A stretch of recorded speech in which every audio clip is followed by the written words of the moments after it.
Students, आपके अपने channel study of maths में आपका स्वागत है। आज हम लोग पढ़ेंगे प्रोबेबिलिटी क्लास 10 के लिए। प्रोबेबिलिटी पढ़ने के लिए सबसे पहले 9 क्लास का जो वीडियो डाला गया है मेरे द्वारा, उसको जो है सबसे पहले देखें। उसको जो है उसमें बहुत सारे बेसिक्स हैं, उनको देख लीजिए। उसके बाद से फिर आगे इसको देखिए।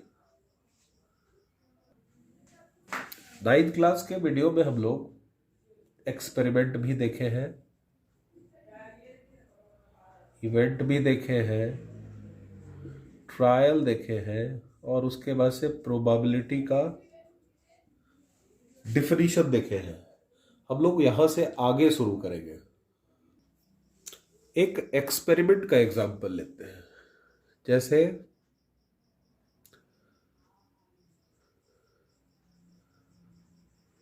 थ्रोइंग अ डाइस। इसमें जो आउटकम्स होते हैं वो आपका 1 होगा, 2 होगा, 3 होगा, 4, 5 और 6। इसका मतलब डाइस को अगर हम थ्रो करेंगे तो इनमें से कोई ना कोई एक जरूर मिलेगा। तो इस तरह से इन सभी को हम लोग कहते हैं, क्योंकि ये श्योर है तो इसको हम लोग कहते हैं श्योर इवेंट।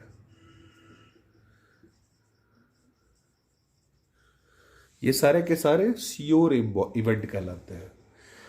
लेकिन इसके अलावा अगर कुछ आए, जैसे अगर हम कहें, एक्सपेक्ट करें कि यहां पे 7 आएगा, तो इस आउटकम्स में 7 नहीं है, तो ऐसे इवेंट को हम लोग कहते हैं इम्पॉसिबल।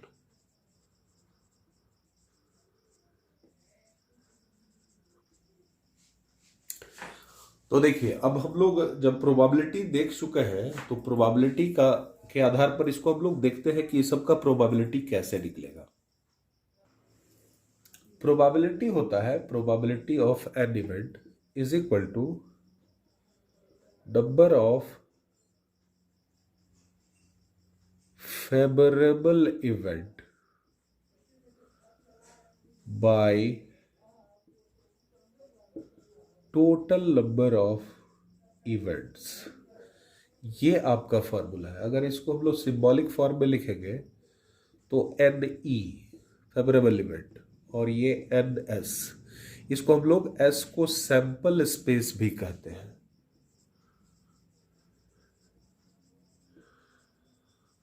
तो ये आपका फॉर्मूला हो गया। अब इसका हम लोग यूज करेंगे। जैसे हम लोग श्योर की बात कर रहे हैं, तो श्योर अभी हम लोग देखें एक्सपेरिमेंट के लिए 1 है, 2 है, 3 है, 4 है, 5 है, 6 है। ये श्योर इवेंट है, तो यहां NE होगा 6 और NS होगा वो भी 6।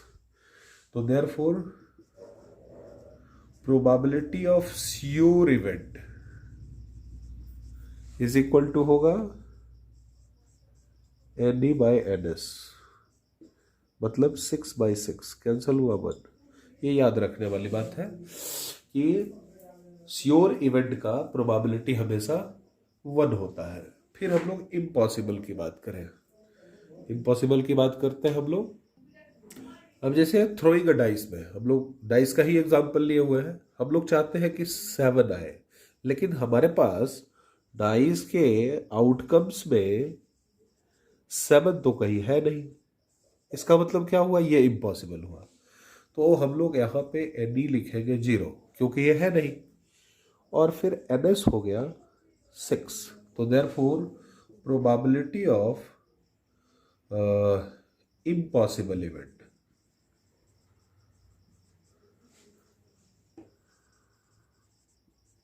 इज इक्वल टू हो गया NE बाय NS, मतलब 0/1 विच इज इक्वल टू 0। ये आपका इम्पॉसिबल के लिए रिजल्ट आया। अब देखिए अगला है, we want to get 6 for starting the game. Game को स्टार्ट करने के लिए हमको 6 चाहिए। मतलब 6 कितना है? यहाँ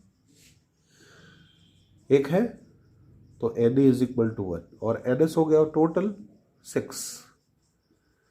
तो देयरफॉर प्रोबेबिलिटी ऑफ 6 ये 6 का निकाले हम लोग, which is equal to N E by N S. आपका आ गया 1/6। अब आप ये जरा देख लीजिए, ये प्रोबेबिलिटी 6 का है, ये 1 से छोटा है और 0 से बड़ा है। इसका मतलब किसी भी इवेंट की प्रोबेबिलिटी जो होती है,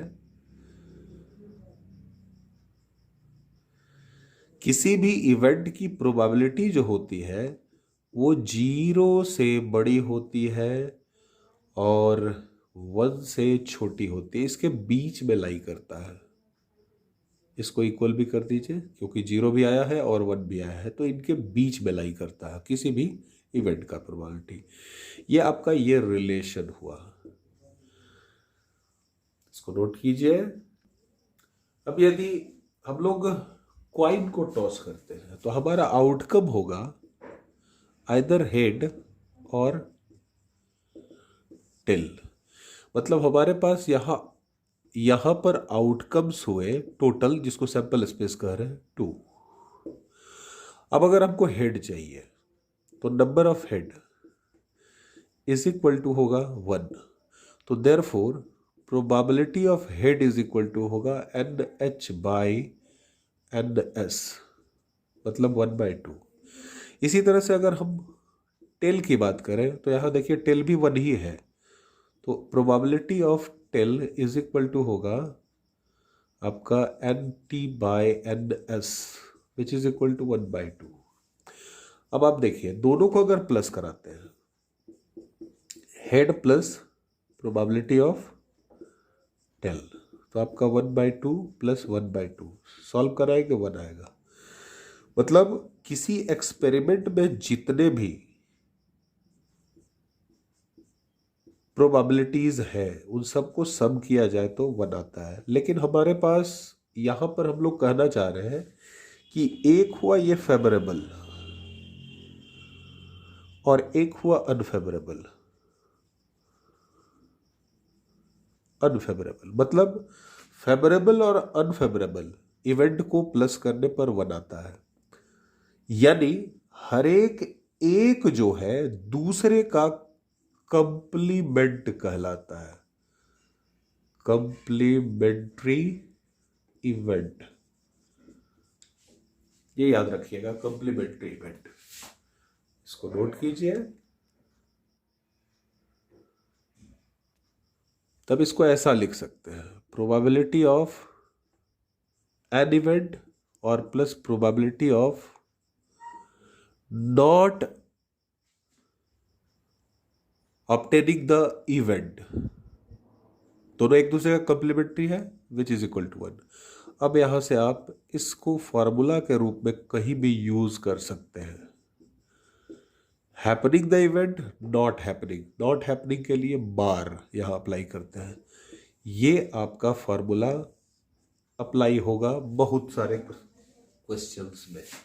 ओके, एक एग्जांपल लिए, अ dice is throne, find the probability of getting a prime number 2 और 4, मल्टीपल ऑफ 2 और 3। अब देखिए यहां हमारे पास जो आउटकम्स है, अगर डाइस को थ्रो किया जाए तो 1 है, 2 है, 3 है, 4 है, 5 है, 6 है। देखिए अब प्राइम नंबर हमको चाहिए, तो प्राइम नंबर आपका 2 है, 3 है और 5 है, 3 प्राइम नंबर है। तो अगर हम क्वेश्चन नंबर 1 डालें तो यहाँ NE1 कर दीजिए, क्योंकि इस एक्सपेरिमेंट के लिए पहला हम लोग क्वेश्चन सॉल्व कर रहे हैं। तो E1 इज इक्वल टू 1 2 3 और NS आपका आ गया 6।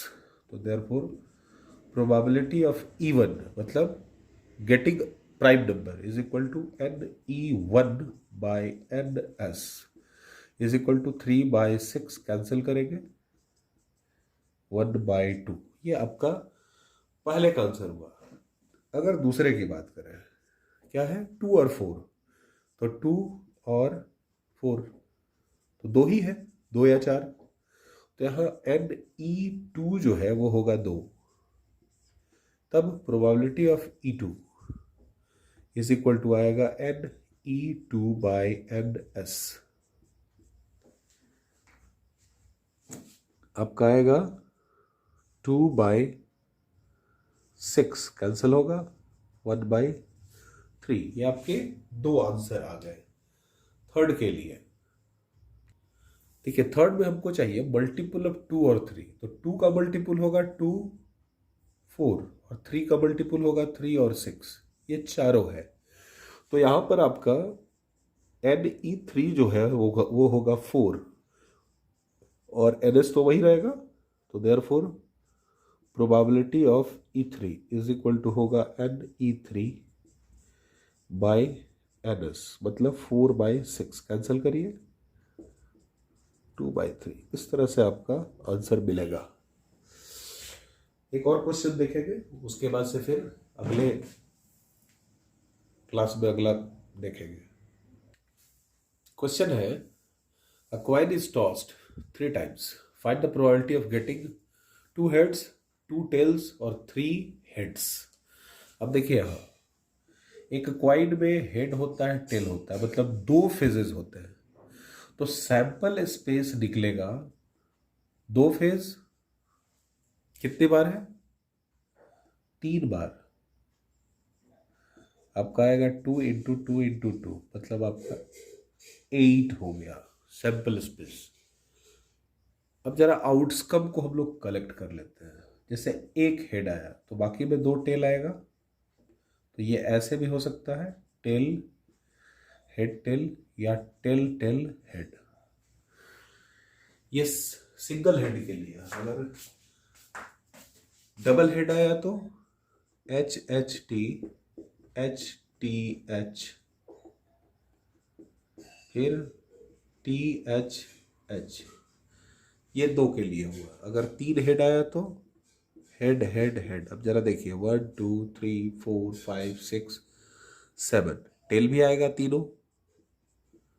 ये देखिए आपका 8 आउटकम्स हो गए आपके। हमारे पास NS निकल गया है, 2 हेड चाहिए, तो 2 हेड वाले को कलेक्ट करिए। देखिए यहाँ एक है, एक ये है, एक ये है, 2 हेड, मतलब NE1।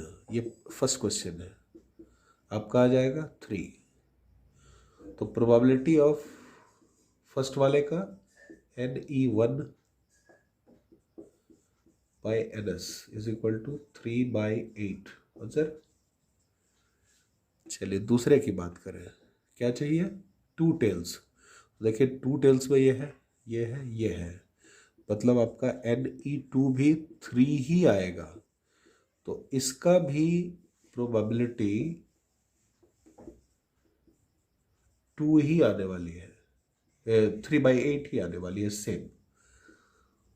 फिर लास्ट की बात करें, 3 हेड चाहिए, तो NE3 3 हेड्स, तो 3 हेड्स आपका ये है, एक single is equal to 1। Probability of E3 is equal to आएगा NE3NS 1/8 आंसर। इस तरह से आपका ये इंट्रोडक्शन है। इसके बाद से और बहुत सारे कॉम्प्लेक्स क्वेश्चंस हम लोग अगले क्लास में देखेंगे। तब तक बढ़िया से इसको रिवाइज करिए, चैनल को सब्सक्राइब जरूर करिए। धन्यवाद।